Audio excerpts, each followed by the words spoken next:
আলাইকুম স্টুডেন্ট, কেমন আছো তোমরা? শুনতে পাচ্ছ আমাকে?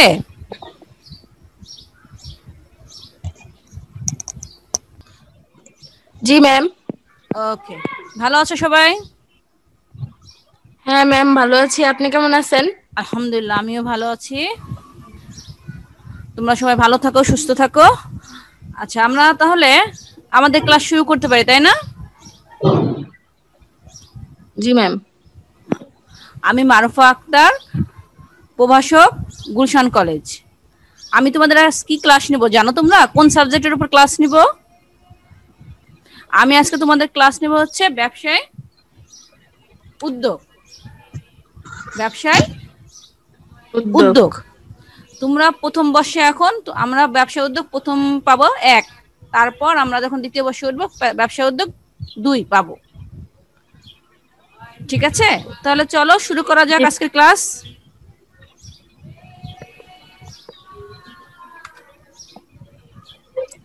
সর্বপ্রথমে আমরা জেনে নেই আজকে আমরা কোন কোন বিষয়ের উপর আলোচনা করব। কোন কোন বিষয়ের উপর আলোচনা করব? আমাদের আজকের আলোচনার বিষয়গুলো হচ্ছে, প্রথমেই দেখো, ব্যবসায় কি? ব্যবসায় কি?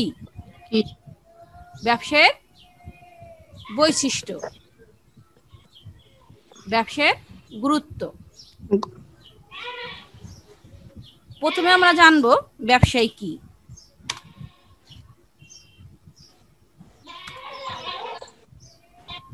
দেখো, 80-র দশকে শুধু বোঝাইতো কোনো বস্তু কম দামে কিনে অধিক দামে বিক্রি করাকেই ব্যবসায় বলতো।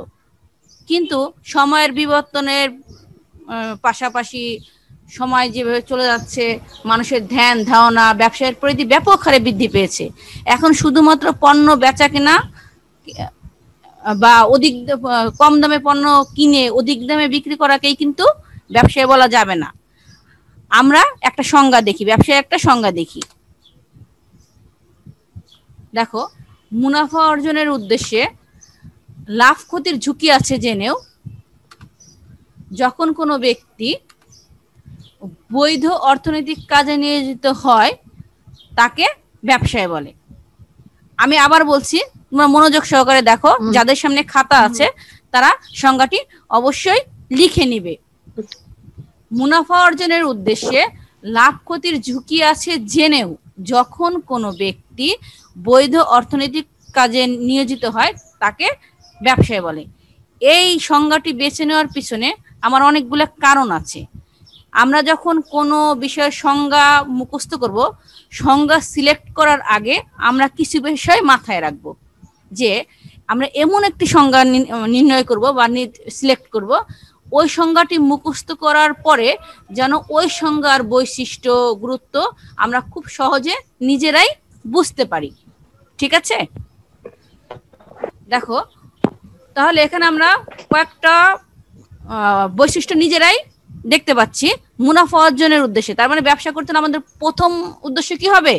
মুনাফা অর্জন। প্রথম উদ্দেশ্য কি হবে? মুনাফা অর্জন। এবং সেটা কি করতে হবে? অবশ্যই লাভ ক্ষতির ঝুঁকি থাকতে হবে।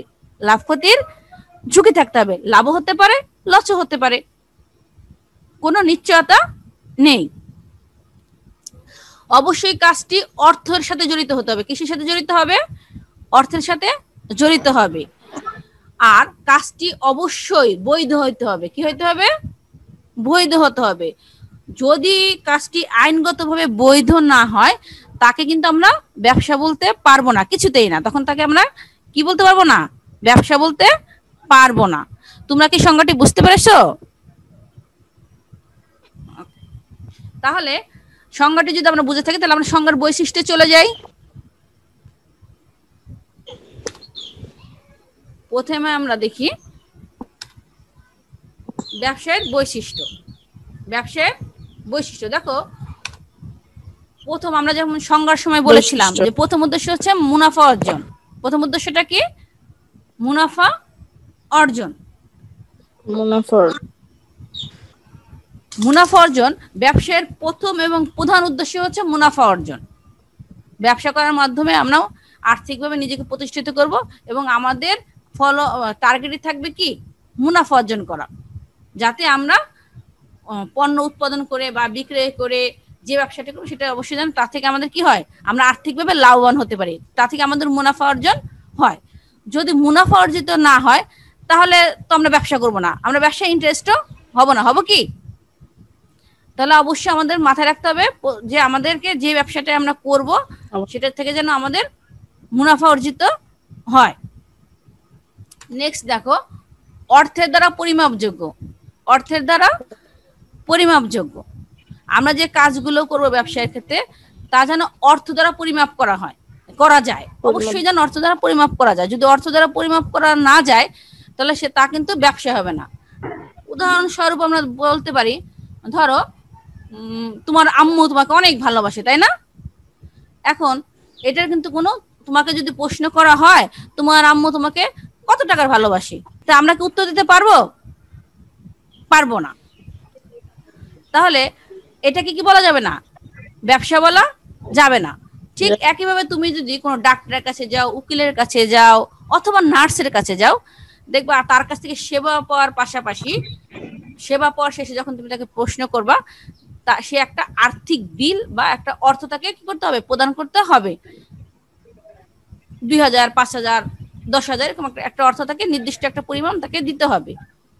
যে কারণে মায়ের ভালোবাসাকে ব্যবসা বলা যাবে না, কিন্তু নার্সের ভালোবাসাকে সেবা, ব্যবসায়ের ক্ষেত্রে যে সেবা আছে আমাদের সেটাকে তাকে সেবা বলা যাবে। বুঝতে পেরেছো তোমরা? ঝুঁকি ও অনিশ্চয়তা। আমরা সংজ্ঞার মধ্যে পড়েছিলাম যে ব্যবসায় কি থাকতে হবে? অবশ্যই ঝুঁকি ও অনিশ্চয়তা থাকতে হবে। এখন ঝুঁকি ও অনিশ্চয়তা দুটো শব্দ, তাই না? প্রথমে আমরা দেখি ঝুঁকি বলতে কি বুঝি।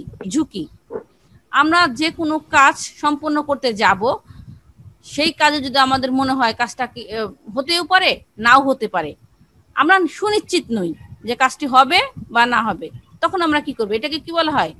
ঝুঁকি। এখন দেখো অনিশ্চয়তা। অনিশ্চয়তাটা কি? অনিশ্চয়তাটা হচ্ছে যখন আমরা কোনো কাজ করব তখন কাজটা সংগঠিত হলো না হলো, এটাও অনিশ্চয়তা, আমরা নিশ্চিত না যে কাজটা হবে কিনা। এখন এই অনিশ্চয়তার যতটুকু অংশ আমরা অর্থের দ্বারা পরিমাপ করতে পারবো তাকে আমরা কি বলবো? ঝুঁকি। ওই অংশটাকে আমরা কি বলবো? ঝুঁকি। বুঝতে পেরেছো তোমরা? তারপরে দেখো আমরা নেক্সট বৈশিষ্ট্যে চলে যাই, আইনগত বৈধতা। আইনগত বৈধতা, আমরা ব্যবসা করতে হলে আমাদের সর্বপ্রথমে জানতে হবে যে ওই ব্যবসাটা আমাদের দেশের আইন দ্বারা স্বীকৃত কিনা, আমাদের সরকার সেই ব্যবসাটাকে বৈধতা ঘোষণা করায় কিনা বা বৈধতা দেয় কিনা। আমরা জানি আমাদের দেশে মাদকের ব্যবসা কোনো কর্মেই কিনা সরকার অনুমতি দিবে না, এটা বৈধ নয়। তাহলে এটাকে কি বলা যাবে না? ব্যবসা বলা যাবে না। তাহলে কোনো কাজ করতে হলে আমাদের কি করতে? অবশ্যই তা আইনগতভাবে বৈধ হতে হবে। অবৈধ কোনো কাজ ব্যবসায়ের আওতায় পড়বে না। লেনদেনের পৌনঃপুনিকতা। লেনদেনের পৌনঃপুনিকতা, লেনদেন একজন নিবে, একজন দিবে বা প্রদান করবে। পৌনঃপুনিকতা কি? একই কাজ বারবার সংগঠিত হচ্ছে, একই কাজ বারবার সংগঠিত হচ্ছে। ব্যবসা করতে হলে ব্যবসায়ের একটা উল্লেখযোগ্য বৈশিষ্ট্য হচ্ছে অবশ্যই কাজটি বারবার চক্র আকারে কি করতে হবে? লেনদেন হতে হবে। কিভাবে?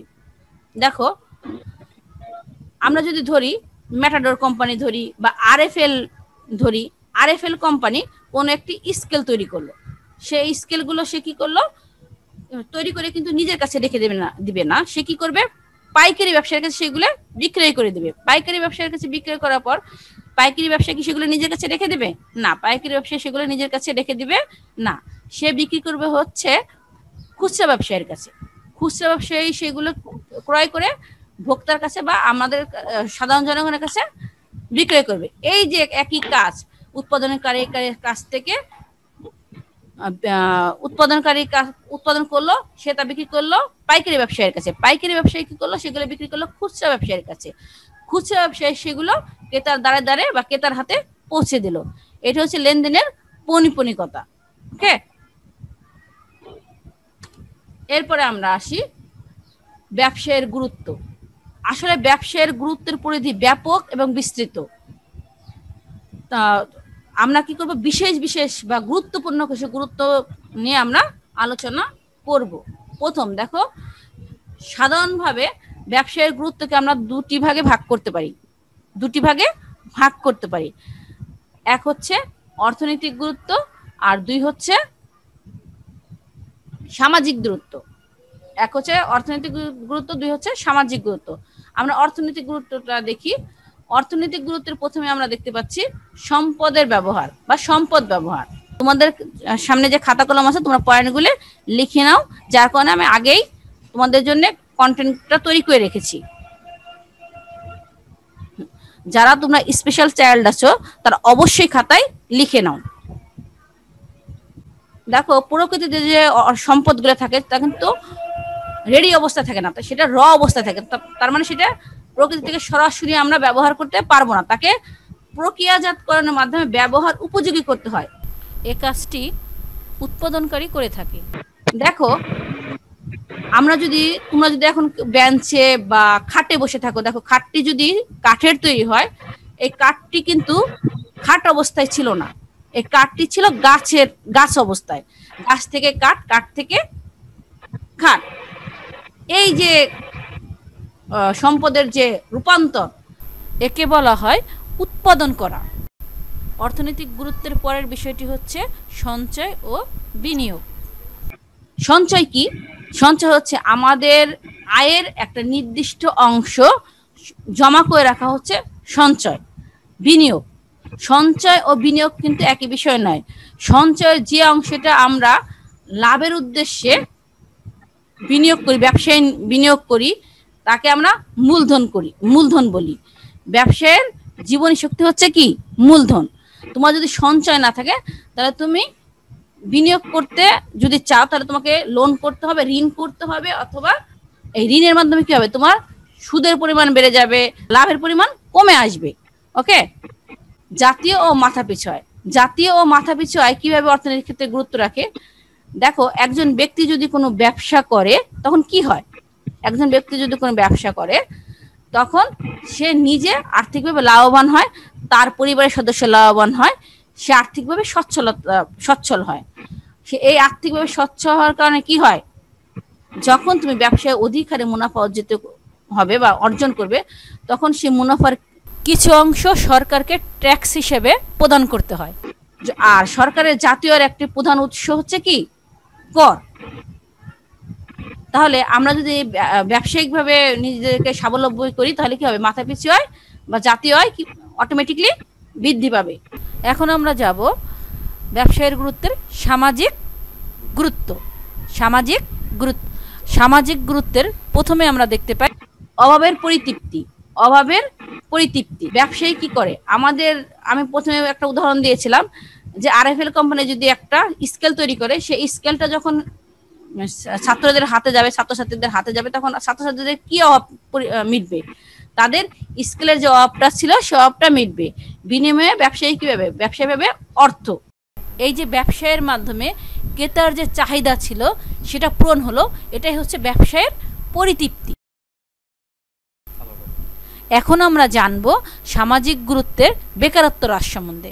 এখন ব্যবসায়ী কিভাবে বেকারত্ব হ্রাস করে দেখো, যে কোনো ব্যবসায়, ছোট বড় মাঝারি, যে কোনো ব্যবসা করতে হলে তোমাকে লোকবল লাগবে, লোকবল নিয়োগ করতে হবে। যখন তুমি একটা ব্যবসা প্রতিষ্ঠান গঠন করবে, তখন কি করতে হবে? লোকবল নিয়োগ করতে হবে। সেই লোকবল নিয়োগ করার কারণে কি হবে? সেখানে কর্মসংস্থানের সৃষ্টি হবে। কর্মসংস্থানের সৃষ্টি হলে বেকারত্ব হ্রাস পাবে। আসো এখন জেনে নেওয়া যাক ব্যবসায় সামাজিকভাবে কিভাবে দুর্নীতি হ্রাস করে, সামাজিকভাবে কিভাবে দুর্নীতিকে দমন করে বা হ্রাস করে। দুর্নীতি হ্রাস। এখন তোমাদের প্রশ্ন থাকতে পারে, ম্যাম ব্যবসা কিভাবে দুর্নীতি হ্রাস করবে?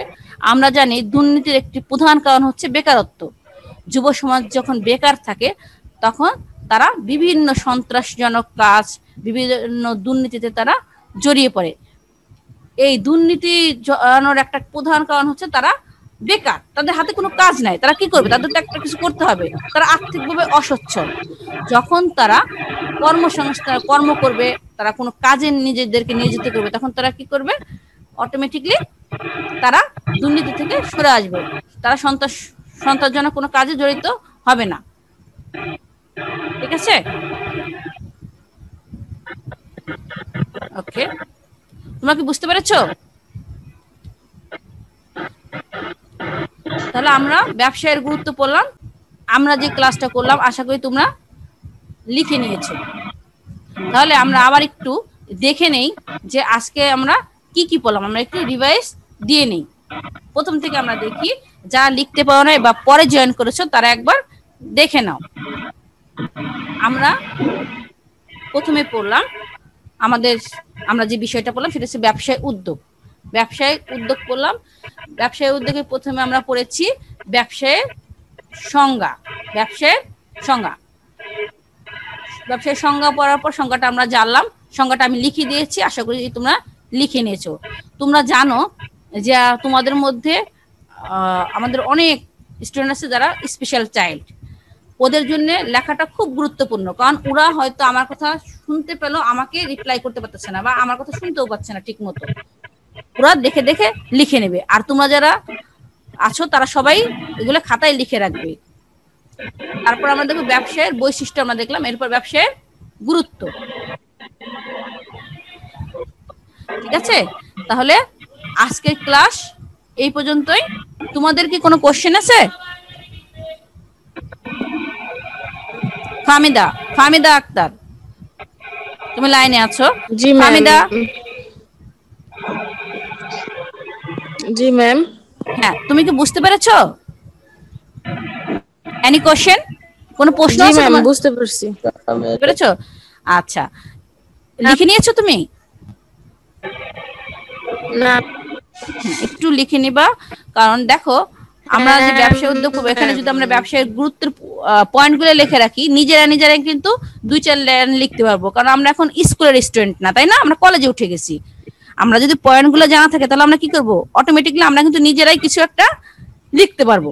বুঝতে পেরেছো?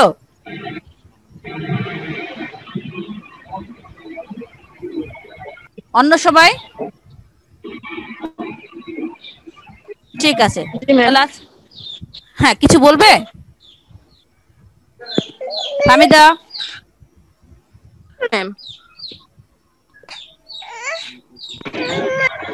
আর তোমাদের উপস্থিতি আজকে এত কম কেন? উপস্থিতি আমরা কম দেখতে পাচ্ছি। সায়নটে তোমাদের লিংক দেওয়া হয়েছিল, কিন্তু তোমরা তো আজকে উপস্থিতি অনেক কম। ওকে, তাহলে এই আমি যে ক্লাসটা নিলাম এটা গ্রুপ ভিডিওটা আমি তোমাদের লিংকে সেন্ড করে দেবো। হ্যাঁ, যদি কোনো জায়গায় সমস্যা হয় তোমরা দেখে নিবে। তাহলে ধন্যবাদ সবাইকে, ভালো থাকবে সবাই। আল্লাহ হাফেজ। আচ্ছা ঠিক, আসসালামু আলাইকুম। আল্লাহ হাফেজ।